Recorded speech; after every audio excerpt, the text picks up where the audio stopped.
ನಾವು ಯಾರ ಮನೆಗೆ ಬಂದಿದ್ದೀವಿ? ಬೆಳಗ್ಗೆ 5 ಗಂಟೆಗೆ ಬೆಂಗಳೂರು ಬಿಟ್ಟಾಗಿಂದ ಕೇಳ್ತಾನೆ ಇದ್ದೀನಿ. ನೀವೇನು ಹೇಳ್ತಾನೆ ಇಲ್ಲ, ಗುಟ್ ಮಾಡ್ತಾನೆ ಇದ್ದೀರಲ್ಲ. ಇದು ಗುಟ್ಟಲ್ವೋ, ಸರ್ಪ್ರೈಸು. ಯಾವತ್ತು ಸರ್ಪ್ರೈಸ್ ವಿಷಯನ ನೇರವಾಗಿ ಹೇಳಿದ್ರೆ ಖುಷಿ ಪಡಲ್ವೋ?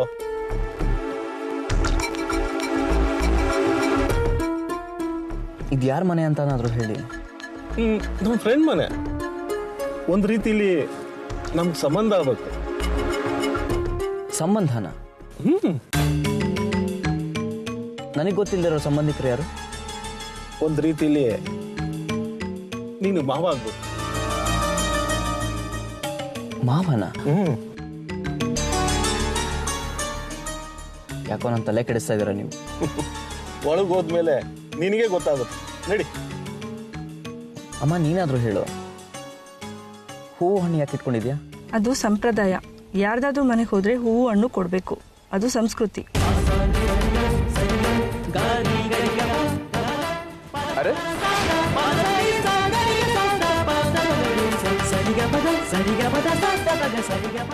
ಜಯಂತ್ ಅವ್ರೆ, ಕಾರ್ ನಿಲ್ಸ್ಕೊಂಡು ಅಲ್ಲೇ ಯಾಕೆ ಕೂತಿದ್ದೀರ?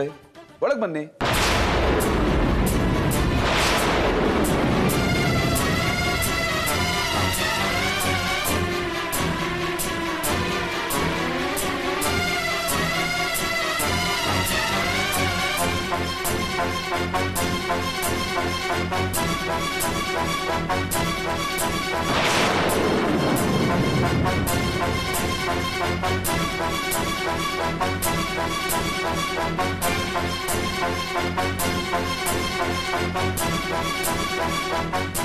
ನೀವು 10 ಗಂಟೆಗೆ ಬರ್ತೀನಿ ಅಂತ ಹೇಳಿದ್ರಿ.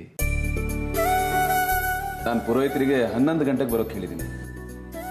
ಪುರೋಹಿತರು ಬೇಕಿಲ್ಲ ಧರ್ಮೇನವ್ರೆ, ನಾವು ನೀವು ಒಪ್ಕೊಂಡ್ರೆ ಸಾಕು. ನನಗೆ ಈ ಜಾತಕ ಪಂಚಾಂಗಗಳಲ್ಲಿ ನಂಬಿಕೆ ಇಲ್ಲ.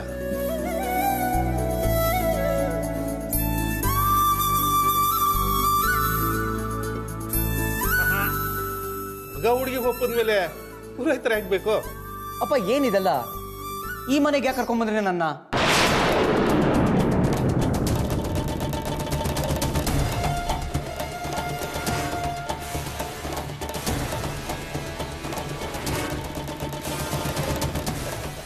ನೀನ್ ನಿಶ್ಚಿತಾರ್ಥಕ್ಕೆ ಕಣ ಅಮಿತಾ ಜೊತೆ ನಿನ್ ಮದುವೆ ದಿನ ನಿಗದಿ ಮಾಡೋದಕ್ಕೆ.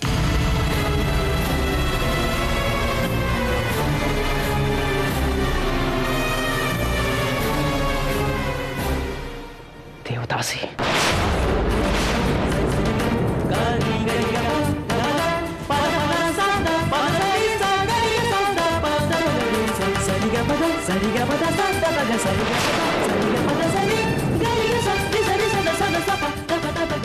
ನನ್ನ ಮದುವೆನಾ?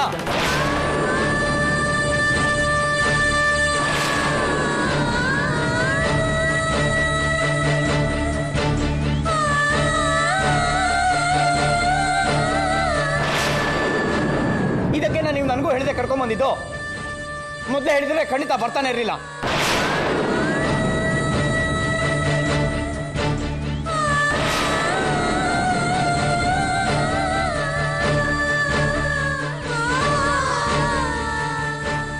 ಗೊತ್ತಿತ್ತು ಕಣ ನನಗೆ, ಅದಕ್ಕೆ ನಾನು ನಿಮ್ಮಮ್ಮ ಈ ವಿಷಯ ನಿನ್ಗೆ ಹೇಳಲಿಲ್ಲ. ನೀವು ಹೇಳಿದೆ ಕರ್ಕೊಂಬಂದ್ರೆ ನಾನು ಒಪ್ಕೊಂಡ್ಬಿಡ್ತೀನಿ ಅಂತ ಅನ್ಕೊಂಡ್ರ? ಸಾಧ್ಯನೇ ಇಲ್ಲ. ನೀವು ತಿಪ್ಪರ್ಲಾಗ ಹಾಕಿದ್ರು ನಾನು ಆ ಹುಡುಗಿನ ಮದುವೆ ಆಗಲ್ಲ. ಅಮಿತಾದು ನಂದು ಮುಗ್ದೋದ್ ಕತೆ.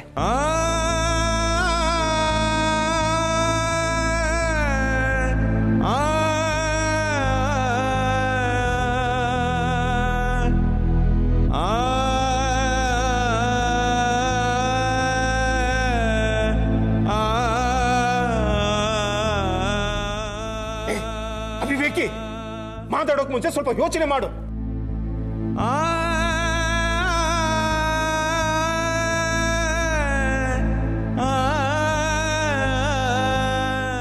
ಅಮಿತಾ ನಿಮ್ ಮದ್ವೆ ಆಗೋ ಹುಡುಗಿ. ಅದು ಹಳೆ ಕತೆ ಅಪ್ಪ. ನಾನು ಅವಳನ್ನ ಪ್ರೀತಿ ಮಾಡಿದೆ.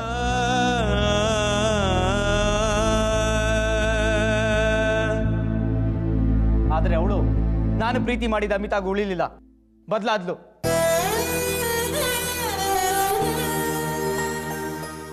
ಏನ್ ಬದಲಾಗಿದ್ದಾಳೆ? ನೀನು ಕಳ್ಕೊಂಡೆ ಅಂತ ಕೊರ್ಗಿ ಸಾಯ್ತಿದ್ದಾಳೆ.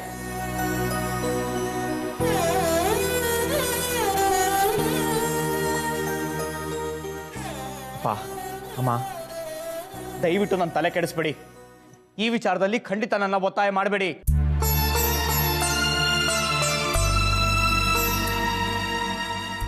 ಎಂತ ಹೇಳಿರೋ ನೀವು? ಪ್ರೀತಿ ಮಾಡೋಗಿರೋ ಧೈರ್ಯ ಮದುವೆಯಲ್ಲಿಲ್ಲ ಅಲ್ಲ?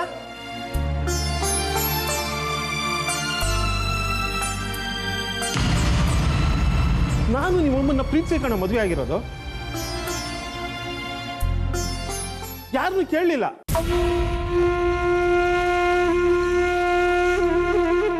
ನೇರವಾಗಿ ಸಬ್ ರಿಜಿಸ್ಟರ್ ಆಫೀಸ್ಗೆ ಹೋದ್ವಿ. ಕಾನೂನು ಪ್ರಕಾರ ನಾವು ಇಬ್ಬರು ಮದುವೆ ಆದ್ವಿ. ಈ ಕಾಲದ ಹುಡುಗರು ನಮ್ಗಿಂತ ಧೈರ್ಯವಂತರು ಅಂತ ತಿಳ್ಕೊಂಡಿದ್ದೆ. ಪುಕ್ಕುಳ್ರು ನೀವು. ಅಪ್ಪ ಇದು ಧೈರ್ಯದ ಪ್ರಶ್ನೆ ಅಲ್ಲ. ಮದುವೆಗೆ ಹೆದರ್ಕೊಂಡು ಓಡ್ ಹೋಗ್ತಾ ಇಲ್ಲ ನಾನು.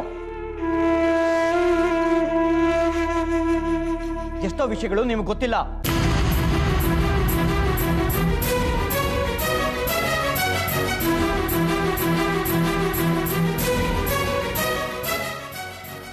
ಅದೇನಾದ್ರು ಗೊತ್ತಾದ್ರೆ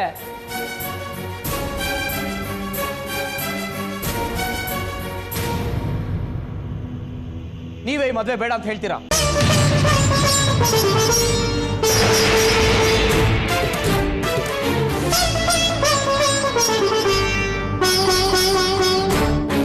ಏನಪ್ಪ ಅಂತ ಭಾರಿ ವಿಷಯ? ಯಾರ್ದೋ ಮಾತು ಕೇಳಿ ನನ್ನ ಮಗ ಹೀಗೆ ಆಡ್ತೀನಿ ಅಂತ ನಾನು ಅನ್ಕೊಂಡಿರ್ಲಿಲ್ಲ ಧರ್ಮೇಂದ್ರವ್ರೆ. ಯಾರ್ದೋ ಮಾತಲ್ಲಪ್ಪ ಇದು. ನನಗೆ ವಿಷಯ ಗೊತ್ತು. ಏನ್ರಿ ನಿಮಗೆ ಗೊತ್ತಿರೋದು? ಅವಳು ದೇವದಾಸಿ ಆಗಿದ್ದಾಳೆ ಅಂತ ತಾನೆ?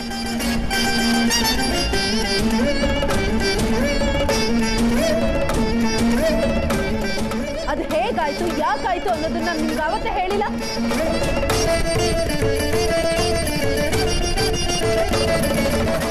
ಮತ್ತಿನೇನ್ರಿ ಹೊಸ ರಾಗ? ನೋಡಿ, ನೀವು ಹೇಳಿದ ಮಾತ್ರಕ್ಕೆ ಅವಳು ದೇವದಾಸಿ ಅಲ್ಲ ಅಂತನಾ? ಏನ್ರಿ ಅದು?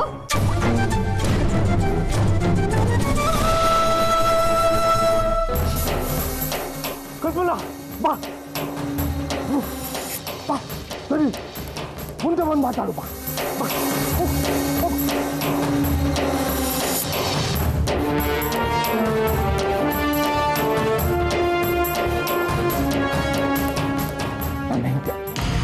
ದೇವದಾಸಿಗಳಂದ್ರೆ ಪ್ರಾಣಿಗಳು ಅನ್ಕೊಂಡಿದ್ದೀರಾ?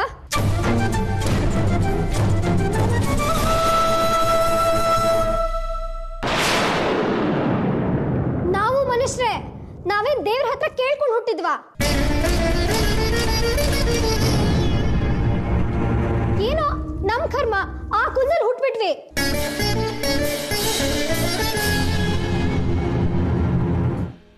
ಹಾಗಂತ ನಮಗ್ ಬದುಕೋ ಹಕ್ಕೇ ಇಲ್ಲ ಅನ್ನೋ ರೀತಿ ಮಾತಾಡ್ತಿದ್ದೀರಿ ನೀವು.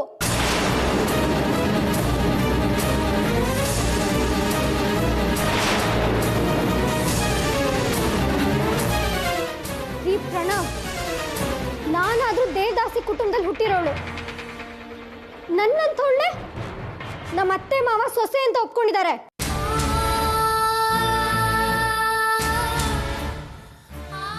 ಅಮಿತಾ ಅದು ಅಲ್ಲ, ದೊಡ್ಡ ಕುಟುಂಬದ ಹುಡುಗಿ. ನಾನು ಈ ಮನೆ ಸೊಸೆ ಆಗಿದ್ದಕ್ಕೇನೆ ಅವಳು ಶಿಕ್ಷೆ ಅನುಭವಿಸ್ತಾ ಇರೋದು. ನನ್ನ ತಪ್ಪಿಗೆ ಅವಳು ದೇವದಾಸಿ ಆಗ್ಬೇಕಾಯ್ತು.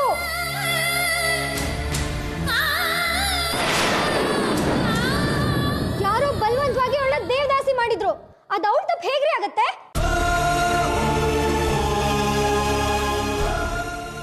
ಪ್ರಣವ್, ನೀವು ಓದಿರೋರು, ಬೇಕಾದಷ್ಟು ವಿಷಯ ತಿಳ್ಕೊಂಡಿದ್ದೀರಿ. ಏನು ತಪ್ಪು ಮಾಡಿದಾರೋ ಅಮಿತಾಗೆ ಯಾಕ್ರಿ ಶಿಕ್ಷೆ ಕೊಡ್ತಿದ್ದೀರಿ? ರೀ, ನಿಮ್ ಭಾಷಣ ಕೇಳೋ ತಾಳ್ಮೆನೂ ಇಲ್ಲ, ಅದು ನನಗೆ ಬೇಕಾಗೂ ಇಲ್ಲ. ಅಮಿತಾ ಬರೀ ದೇವದಾಸಿ ಆಗಿದ್ದಿದ್ರೆ ನಾನು ಮದುವೆಗೆ ಒಪ್ಕೋತಾ ಇದ್ನೋ ಏನೋ. ಆದ್ರೆ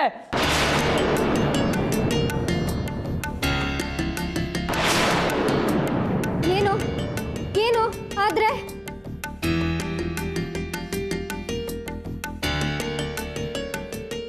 ಅವಳು ನಡತೆ ಸರಿ ಇಲ್ಲ.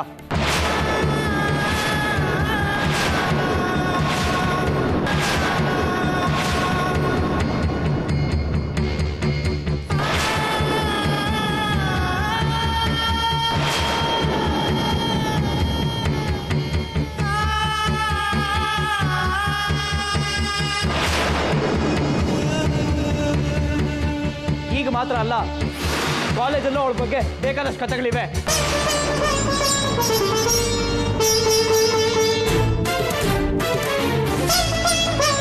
ಅವಳ ಫ್ರೆಂಡ್ ನನಗೆ ಹೇಳಿದಾಳೆ.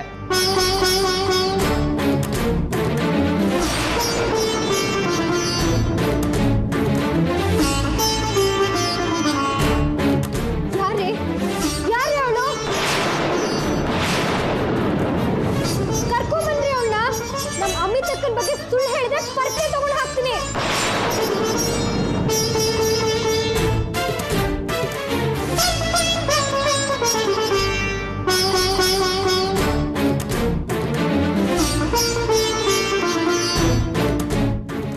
ನಮ್ಮ ಅಪ್ಪ ಅಮ್ಮ ನನ್ನ ಇಲ್ಲಿಗೆ ಕರ್ಕೊಂಡ್ಬರ್ತಾರೆ ಅಂತ ಗೊತ್ತಿದ್ದಿದ್ರೆ ಅಮಿತಾ ಫ್ರೆಂಡ್ ಸಹ ನಾನು ಇಲ್ಲಿಗೆ ಬರಕ್ ಹೇಳ್ತಿದ್ದೆ.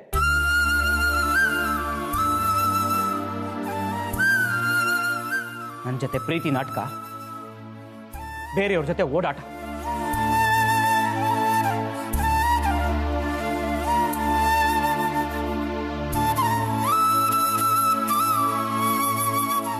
ಈ ವಿಚಾರ ನನಗೆ ಯಾಕೆ ಹೇಳೋದೇ ಬೇಡ ಅಂತ ಅನ್ಕೊಂಡಿದ್ದೆ. ಅನಿವಾರ್ಯವಾಗಿ ನೀವೇ ಹೇಳಿಸ್ಬಿಟ್ರಿ. ಅವಳಿಗೆ ಇಷ್ಟ ಬಂದಾಗ ಅವಳು ನಡ್ಕೊಂಡ್ಲು, ಇನ್ನು ನನ್ನ ದಾರಿ ನನಗೆ. ಅಪ್ಪ, ನಾನು ಹೊರಡ್ತಾ ಇದ್ದೀನಿ. ನೀವು ಬರ್ತಿರೋ ಇಲ್ವೋ ಹೇಳಿ. ನಾನು ಕಾರ್ ತಗೊಂಡು ಹೋಗಿರ್ತೀನಿ, ನಿಮ್ಮ ಪಾಡಿಗೆ ನೀವು ಬನ್ನಿ. ನನಗೆ ಮೋಸ ಮಾಡಿದ ಹುಡುಗಿ ಮುಖ ನೋಡೋದಕ್ಕೂ ನಂಗೆ ಇಷ್ಟ ಇಲ್ಲ.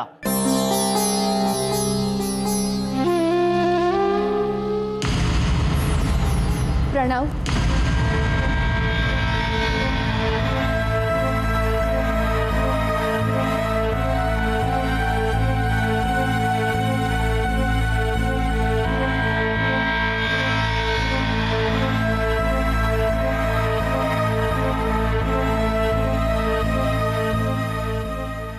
ತುಂಬ ಥ್ಯಾಂಕ್ಸ್ ಪ್ರಣವ್. ನನ್ನ ಬಗ್ಗೆ ನನಗೆ ಗೊತ್ತಿಲ್ಲದಿರೋ ಅಷ್ಟು ವಿಷಯ ತಿಳ್ಕೊಂಡಿದ್ದಕ್ಕೆ. ನೀನು ನನ್ನ ಬಗ್ಗೆ ಕೆಟ್ಟದಾಗಿ ಹೇಳಿದ್ದಕ್ಕೆ ನನಗೇನು ಬೇಸರ ಇಲ್ಲ. ಇದು ನಿನ್ನ ಸಂಸ್ಕೃತಿ ಅನ್ಕೋತೀನಿ.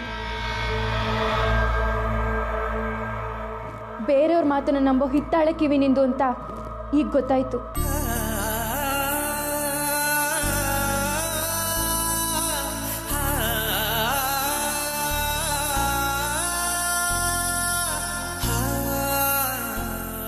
ಇಲ್ದಿದ್ರೆ ಮದುವೆ ಆದ್ಮೇಲೆ ನಾನು ನರಕ ಯಾತನೆ ಅನುಭವಿಸ್ಬೇಕಿತ್ತು.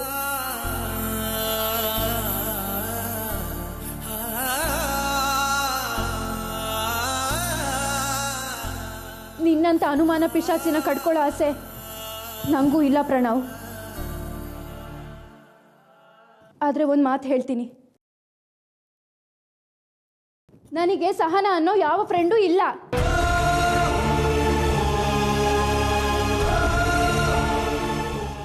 ನನಗೆ ಪರಿಚಯ ಇಲ್ದಿರೋ ಹುಡುಗಿ ಬಂದು ನಿನ್ ಕಿವಿ ಊದಿದಾಳಂದ್ರೆ ಅದರಿಂದ ಅವಳಿಗೆ ಏನಾದರೂ ಲಾಭ ಇರಬೇಕಲ್ವಾ?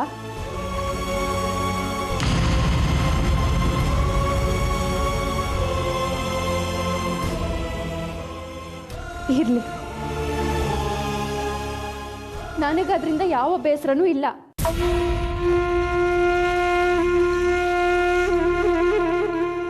ನಿನ್ನಂತ ದೊಡ್ಡ ಕುಟುಂಬದ ಹುಡುಗ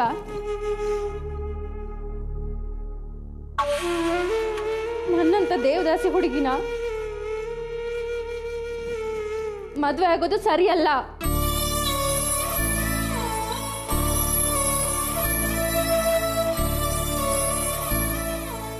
ಪ್ರಣವ್, ನಿನಗೆ ನನಗಿಂತ 1000 ಪಾಲು ಒಳ್ಳೆ ಹುಡುಗಿ ಸಿಕ್ಕೇ ಸಿಗ್ತಾಳೆ. ಅಂಥವಳು ಸಿಕ್ಕಾಗ ಸಹನಾಳಂತ ಗೋಸಂಬೆಗಳ ಮಾತು ನಂಬಿ ಅವಳು ಬದುಕು ನರಕ ಮಾಡಬೇಡ.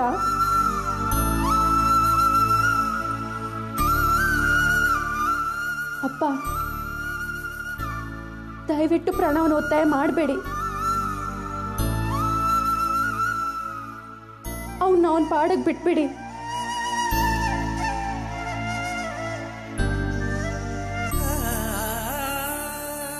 ಪ್ರಣವ್, ನಿಂಗೂ ಅಷ್ಟೇ. ಕೈ ಮುಗಿತೀನಿ. ನಾನೇನು ಅಂತ ನನಗ್ ಗೊತ್ತು. ನನ್ ಬಗ್ಗೆ ನಿನ್ ಕೀಳ್ಮಟ್ಟದ ಗುಣಗಾನ ಬೇಕಿಲ್ಲ. ನಿನ್ನಿಂದ ನನಗಾಗ್ಲಿ ನಮ್ಮನೆಯವ್ರಿಗಾಗ್ಲಿ ಉಪದೇಶ ಬೇಕಿಲ್ಲ.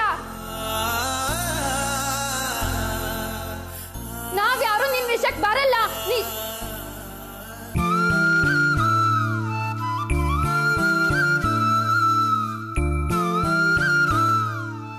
ನೀನು ಯಾರನ್ನ ಬೇಕಾದ್ರೂ ಮದ್ವೆ ಆಗು.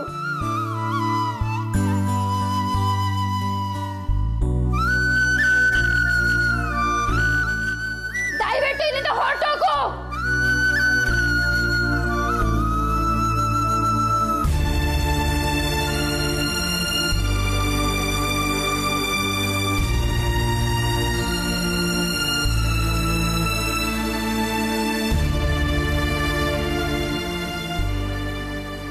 ಸಹನ ಅನ್ನೋಳು ಇನ್ನೊಂದ್ಸಾರಿ ಸಿಕ್ಕಿದ್ರೆ ಒಂದ್ ಮಾತು ಕೇಳು.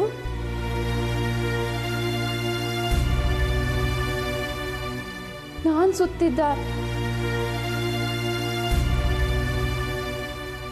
ಒಬ್ಬ ಹುಡುಗನ ಹೆಸರು ಹೇಳು ಅಂತ.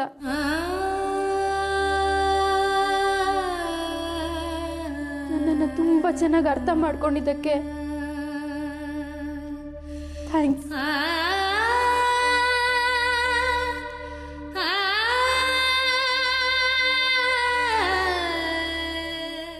ಧರ್ಮಯ್ಯನವ್ರೆ, ನಾವೇನೋ ಒಂದು ದೊಡ್ಡ ಆಸೆ ಇಟ್ಕೊಂಡ್ ಬಂದಿದ್ವಿ.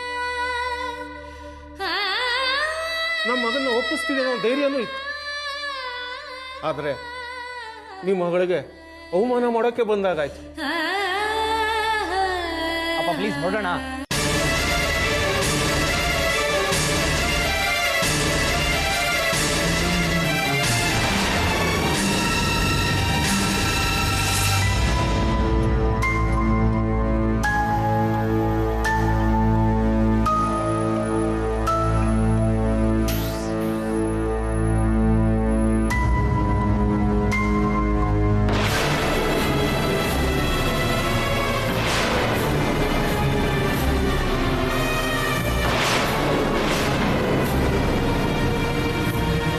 ಬಂದು ನೋಡಿ ಸಹನಾ.